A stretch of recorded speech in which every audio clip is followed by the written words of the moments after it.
Yeah, my name is Riley. We grew up together in SoCal actually. Um, went to school up in Portland State. Played football up there for a little bit. Now I'm down here in Southern California. My real job is selling forklifts, industrial equipment, warehouse materials, and on the side we sell Tesla aftermarket parts. Specifically, right now we're selling aero cap covers for the wheels of the Tesla. Went about it in a little unconventional route, I would say. Um, but yeah, man, that's who I am. Awesome. And this business that you got started, it's called Sexy Wheels, Yes, right? sir. So S3XY Wheels. Yes, sir. So how did you come up with the name for Sexy Wheels? And is it just you? I under the understanding you have a partner. Yeah. So my partner actually he had the original idea. He drove a Model 3, and the wheels that come with stock aren't necessarily the best looking. So he wanted to change that. That's something he would buy. And we've been going back and forth for a while on different ideas of businesses we could run together. He came to me with that idea, and I really liked it. Um, so we just took off and started doing it, figuring it out step by step, just kind of bootstrapping it. And yeah, it took a little bit. We've learned a lot. If we had to do it again, I think it would be a lot faster of a process. Um, but yeah, man, it took us about a year of development, and then to get them over here ready to go, and then learning how to market them different ways, how to sell them. Um, yeah, it's been a little bit of a process, I would say. Yeah. Uh, And so let me ask you this. Was there anyone that was like a business owner to where you're like, I'm going to go to college, now I'm going to be a business owner? Or were you, looking for a side hustle? Like, was this something that was always in your blood in a way, or this just kind of happened?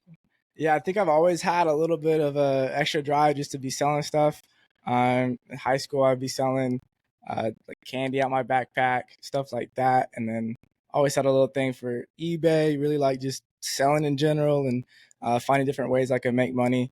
Um, so yeah, we just dove into this, and I think so far uh, It's been great, huh? just yeah, man, it's cool. And so, of course, every side business is got a different lengths and scales, right? Where is your side business? Where is Sexy Wheels? Do you just have a single product? Where's the state of Sexy Wheels? So sort of, yeah. We just have this first product right now for the Model 3. We decided to go with that because it's obviously the most sold Tesla vehicle. And where we're from down here in Southern California, it's a lot of white Teslas specifically, and they all kind of look the same. So I think people really want to stand out, and the people that are driving Teslas, um, the reason they're driving Teslas is because they're early adopters to a new product, a new way of thinking. So by providing them, basically reinventing a hubcap, reinventing the wheel, switching out the look of their car completely in a couple of seconds, um, I just thought it was a good idea to start that. And but as we'll get into further, I think there's some challenges selling to those people as well. Yeah. And obviously with owning this like side hustle, I bet you're putting in a lot of work, right? But what kind of benefits do you get from owning a side hustle? Is there extra pay? Are you really like building kind of like this legacy and something that you have a sweat in? What's your advantage? So I don't think it's been too like you do got to put a lot of time into something. But looking back on it now, we're about 2 years into it, and it's just constant effort. It's not necessarily a lot of time at one at one juncture, I would say. But you do have to like consistently put effort into it. Um, no real big benefits yet. I'm not gonna lie to you guys. We're still growing the business, still learning different things about it. Haven't really It hasn't been an overnight success, I would say. But we're growing. We're predicted to grow a lot more. Um, yeah, it just Yeah. And so what is your sales kind of look like nowadays, right? How many units would you say you maybe sell in like a month? And, is that like, obviously it's probably not where you want to be at, where because you would want to be full time on this, I'd assume. But is things moving along? Like how what is like your in and out, like as far as like inventory and selling kind of look like at the moment? So to start the business off, we had to purchase the mold, and we want to do that stateside, but we looked around, got a couple different quotes, and that number was just too high for us to enter into. We didn't want to also go out and get a loan, being fresh out of college, starting a new business. We didn't really want to put, while it's probably a good idea to go get a straight loan like that, using other people's money, but so we wanted to something that we could put our personal money into, and if it failed completely out the gate, then it failed. But we're not, in debt for the rest of our lives, or for a long period of time at least. So we had to get the mold made and then an order placed with that mold production. So we are able to do that and get 400 sets of these wheels shipped over here. We sell. It really just depends on how the marketing is working. Um, One weekend we did 20 sets of wheels, and then every day there's a couple sets here and there. It's growing. We just got on Google, getting the Google ad set up and everything like that. New YouTube videos, TikTok. Yeah, man, just learning So how to market in this new. You got to have thumb stopping activity when you're marketing. so you've tested the market. You've made at least one batch, and Yeah. you put it out there. Mhm. And so how much of that batch has how long ago was that, and how much have you sold? That was Christmas last year. The shipment got over here, and that was prior to the website being up. Everything we got it, made sure, tested the product, make sure it was good enough to go to market like that. Um, but yeah, we sold about 100 sets so far. 100 sets was like 2 weeks ago, and we've sold, obviously a few more since then. About a quarter of the inventory is gone at this point. Yeah, man, it's not Wow. not too bad.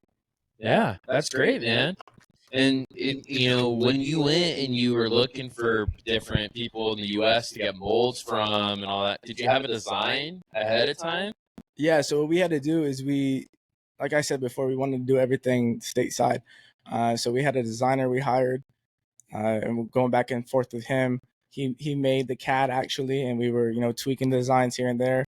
I drew the design up. It's based on a couple different sets of wheels that we liked. We wanted to kind of replicate those wheels.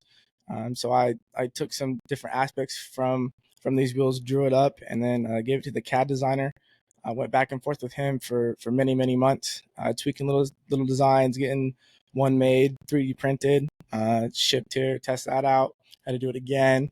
So just it's really a learning process to get And to get did you everything find this going. guy on Fiverr or what? Or how did you hire this guy? No, we just Googled, searched on Google, went through reviews of different individuals, and ended up selecting this guy after we talked to a couple of different designers. And does he have any sweat in the business, or is he purely, paid for his design? Purely pay for the design. We have all the rights to the product. We did have a patent pending. All 100% split between us. Wow. And so he got paid to do this design and all that. What if I wanted to go out to China and get a product made and get a designer? Obviously, I would assume it's based off the time, right? You work with them. But Mhm. what would that kind of like startup like look like? Is it costing me like 10 grand, or is it a couple $100s? So we paid the guy that designed it. The CAD designer was here in the States, and he paid, I believe, something around like 200 to 500 an hour, depending on the amount of hours he worked in the week. We actually Wow. paid him through Bitcoin, funny enough, for the first like half of it that we had saved up from college. Wow, that's crazy. So, and he probably spent not probably a week's worth of hours, you'd say, Oh, if for not more. sure. Yeah, for sure more. Oh wow. So Yeah, he was you guys putting. have invested quite a bit into this. Yeah, no, it wasn't a light investment. Definitely, there's some barrier to entry, but that's kind of what we wanted, you know. a little bit more of a ballsy move, with some, put some money on the line, and we believed in the idea. That's good, man. And so, when you started this, you didn't want a loan. Did you know it was going to be this much? Did you budget this out? What was it like even doing this with someone else? Because everyone's at a different state of finance, and say, hey, we're investing in this. Yeah, for sure. So we saved up. It was all of the money we'd saved up to that point. We did, try to budget it. But there's a lot of unforeseen circumstances that you don't really plan for. And since you've never done it before, you don't know that these things are going to come up. So that might slow down the CAD designer, or, prior to go into it, you don't really think like, oh, this CAD designer, he's going to do this, this, and this, and he's going to, make it exactly how I want it. Because in your head, that's how it's going to go, right? But he'll come back to you. You got to go back and forth with him a few times. He might have some personal things come up in his life where he can't be as dedicated to the project, or you don't have enough money to drop in right away. But yeah, overall, I think it was a smooth enough process. Like I said before, if we were to do it again, I think it'd be a lot faster, and we'll know what we're, the whole process of what we're going through. And to be frank with you, would it, if you had to do it over again, obviously you wouldn't have that third sweat equity, right, of that person designing, but would you make or find a partner in a way, or do you wish that your partner was another designer? I mean, if you have a designer that you can partner with, I think that's a great idea. But that's very much a different skill. And while they might be great at that aspect of the job, they might not be completely business minded. So I think when you pick a partner, it's very important to understand the whole person, and what they bring to the table.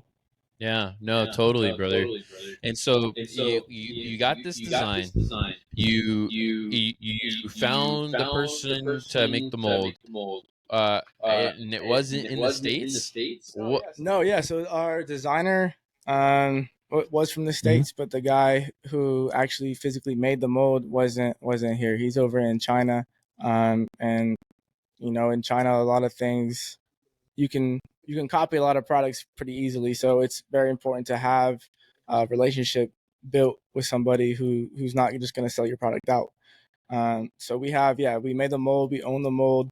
It's you know, our mold, and it's not being farmed out to other people to drop ship, or anything like that. So you have to have a good relationship with the person overseas, or that it might not be instant, but that product's going to be copied pretty quickly from China.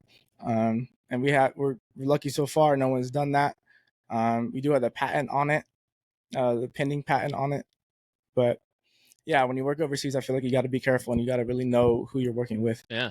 And so when did you go on Alibaba? Did you Google things in Chinese? How did you find them, man? What do I do? Did you go to China and start door knocking? It actually came through a referral from one of our friends. He worked with him before. Uh, gave us his word that he's a trustworthy guy. That he's gonna give you guys the advantage on that piece of it, and he's gonna take care of you. So just came through a referral, word of mouth, from somebody who had used them before. Um, so we just kind of got lucky with that aspect of it for sure. That's incredible. And so, all right, you went to China, you got the mold. Did you get, is there any like negotiations going on there as far as like, hey, I want it done at this price. Maybe we should look at different suppliers. Is there any kind of shopping for, lack of words, for pricing? I feel like you can do that for sure, especially in China. And maybe that's something we could have been better at. But given the fact that we're going to have a good relationship with this person, and they're really pivotal in having the whole business entirely, really. And we've never gone through this process before. We don't know how much things should cost. Um, he gave us a price. It was a pretty reasonable price for what we were getting quoted here. And we just kind of went with it, knowing that the benefits of that relationship and that long term Yeah. connection, the business relationship. And what about competition, right? Because it's, yeah, personally, we've talked about in another episode. I bought a Tesla. I see the accessories are out there. There's competition, right? What is that like when you first started? Was it saturated? Do you find yourself competing? Do you try to do market research at all with who your competition is, like they say you should, and all that, right? Yeah, so there's definitely way more competition than there was when we first had the idea, first started. Um, but we do bring something unique to the table with our design and with with that patent that's pending. Um, so yes, there's more competition. Yes, it's saturated, and I think a lot of different companies are hitting it from different angles. There's a lot of Alibaba drop shippers that drop ship straight from Alibaba and then put it on their own website. There's a couple other ones that have their own unique designs. Rhyme Tricks is one of those. And then there's another Korean company, and then a couple other Chinese companies. But for the most part, no one really has our exact design. They've come close for sure, and there's other rims that obviously it's a rim for a car, so there's only so much you can do with that. But yeah, I mean, there's a good amount of competition, and for the most part, it's an inferior product that we're competing against, so it's not too hard to compete with them with quality or really with price either. Yeah. And so obviously, when you started this business, you found the mold, you got the product, you ordered the product, and it came over. I mean, It did. and now you got to find customers. Did you do that beforehand? Did you do pre-orders? How did you even find customers? Did you build the website? Did you find someone to build the website? And then even when you were building the website and the branding, was there any inspiration from like other places? Like, you got the product. What's next? Yeah, so we wanted to start it off as a pretty simple website because we've done enough research, obviously, for starting a business about making your own website, what websites convert, which ones maybe struggle a little more. So we want to go with like a basic one product website, keep it as simple and easy as possible. The customer comes to the website, they click the one product you have, they look at that. Um, so we built it straight off Shopify. Had a little bit of help with other designers with making the logo, and then I edit most of the pictures on Procreate. Sometimes farming out to people on Fiverr to get some of the PNGs cut out and stuff like that. For the most part, we've been able to make the website just between us two. And then with like the Google ads and stuff like that, that's something we definitely needed help with that we've never done before. So we got a guy off Fiverr that also came recommended word of mouth to help us with that. He's really experienced with that, and he's just we pay him on Fiverr, um, getting our website. Yeah. How did you get your customers to you? Did you, start marketing on your Instagram, get your friends to buy one, try to get referrals, start cold calling Tesla auto dealers? What happened? Yeah, man. So we hit it pretty hard first with just DM it to our friends, making sure they post, get like a good following going. And then we've learned how to make content as we progressed, using different AI voices and stuff like that. So a lot of our marketing has come from uh, just our own videos on Instagram, YouTube, and then we sent out a couple cents, sponsored a few different Tesla owners. With this as they provide us pictures back in return, and we use that content to perform as well. Yeah, hit it on all the socials, and then a lot of it's funny enough, dude, word of mouth is somebody gets it, they pull it to a supercharger, and they're asking about it. So a lot through that, a lot using different online codes, um, the little guerrilla marketing we have. You see a Tesla that needs a set of wheels, they throw a little discount code, put a wheel on their car for them. Got air fresheners that we hand out to people. Been at the Electrify Expo in Long Beach, So just different ways of doing it. You can be in person, online, um, through somebody we sponsor, all different ways to market the product. Wow. And what has been the most successful way to market your product? Um, Honestly, when people post reviews on Reddit, you've seen a large increase. The week like did that 20 said that we had a couple came from outside sources, but mainly through Reddit. So when people are posting reviews and like I said, like word of mouth, that really promotes the business quicker. Wow. And how did you come up with that? Were you all like selling your first couple products and then we're like, hey, every time we sell this, we gotta make other things that make it so other people, talk about this. Yeah, man. So started selling. I've always sold stuff on OfferUp, Facebook Marketplace, stuff like that. So I put a little post on Facebook so I could get some content from everyday people, and then they post and they have friends that own Teslas, stuff like that. So really, word of mouth has been huge for us, which I didn't think going into it at all. I thought TikTok and social media was going to be where it's at, but it really turns out that it's word of mouth, really old school marketing. That's helped us a lot. Wow. And, you know, you've gotten this business going. Obviously, there's probably been some setbacks, but also probably some super memorable moments. What's been your biggest setback? What's been some of your most positive moments you've had so far? Biggest man, biggest.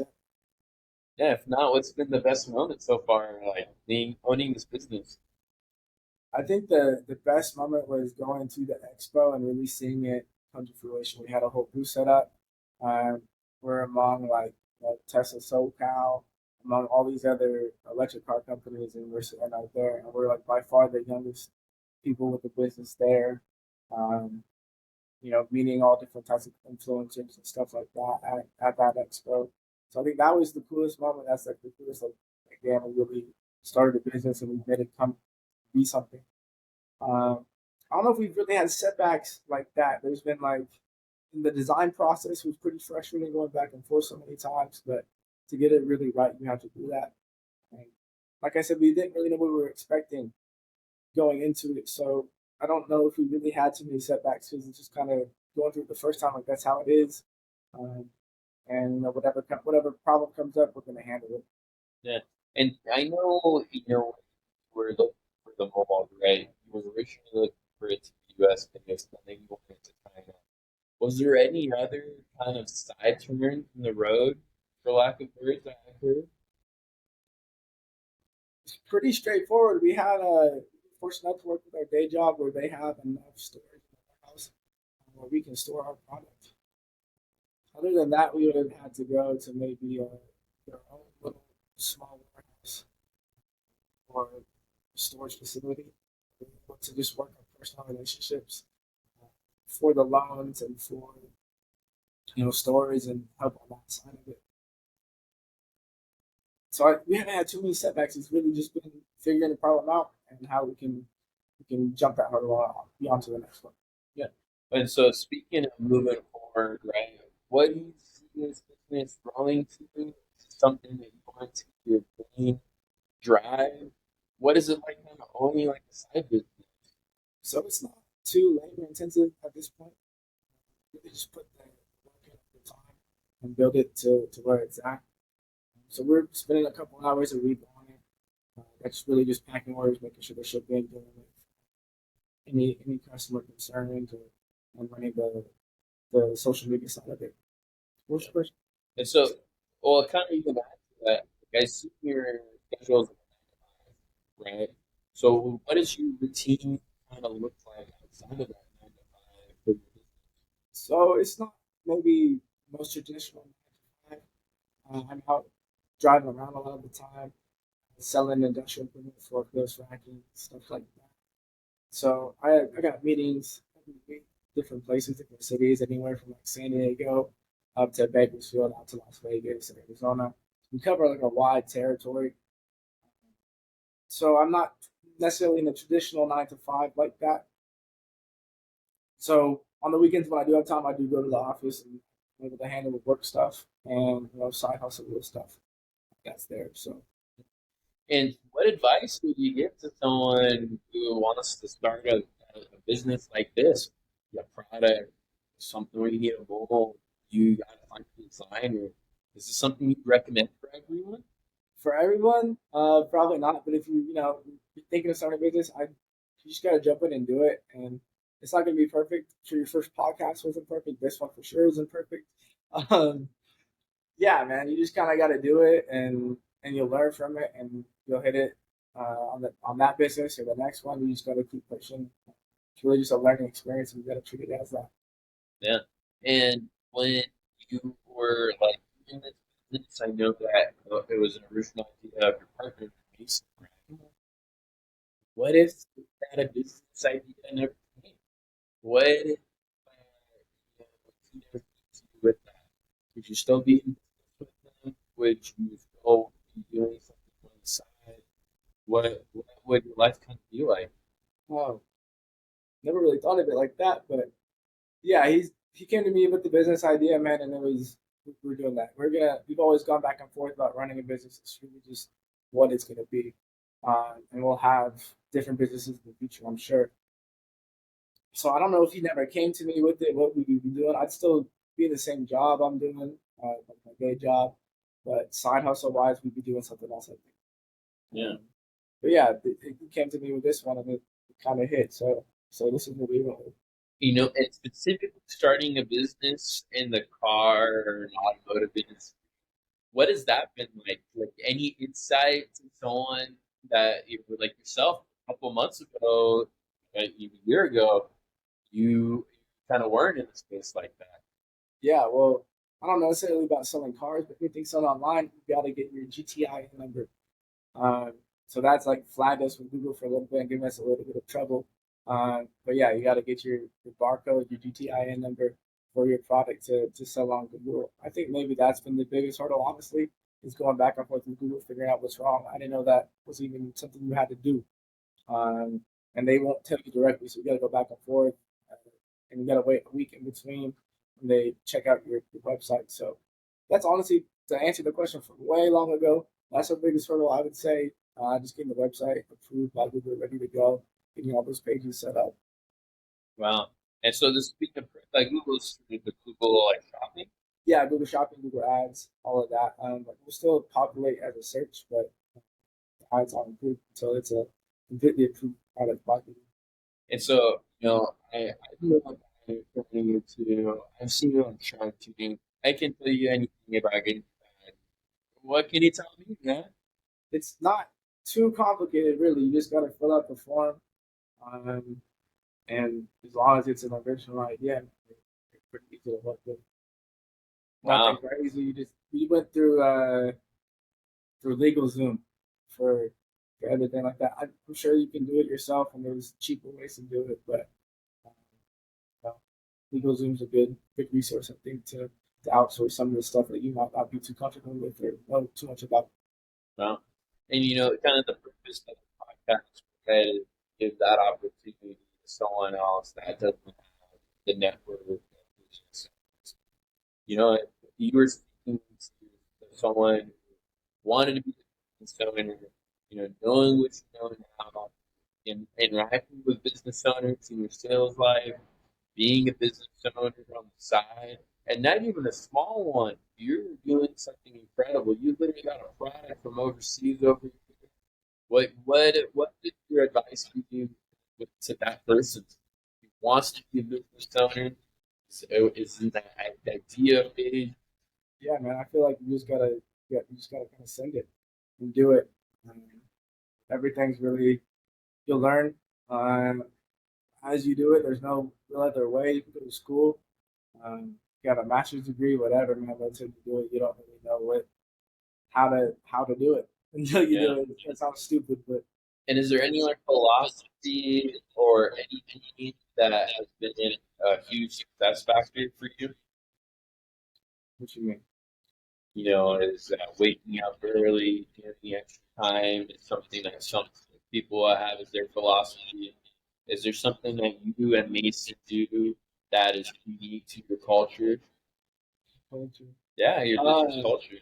I don't know if anything unique, but me and him both played college sports. Both played football on the same team, man. We have that like that student athlete that drive behind us.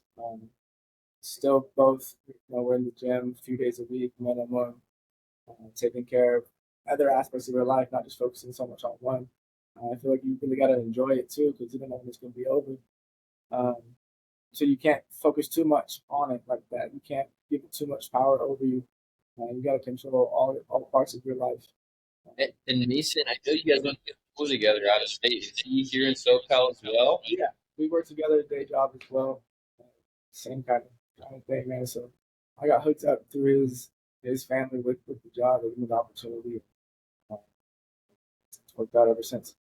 Or I think it's really incredible, to be honest with you, that you started this. I'm like super impressed, super proud of you. I think it's really cool. I think it's badass. I mean, shoot, everyone has to go sell something, but you're selling something that's literally sexy, man. Yeah.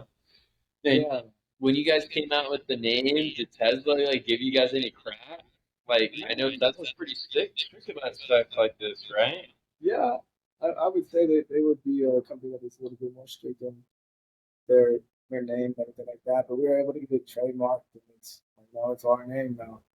Um, so it's a little play on their stuff for sure. But I think that just brings benefits to both parties. You know about sexy, you know about sexy wheels.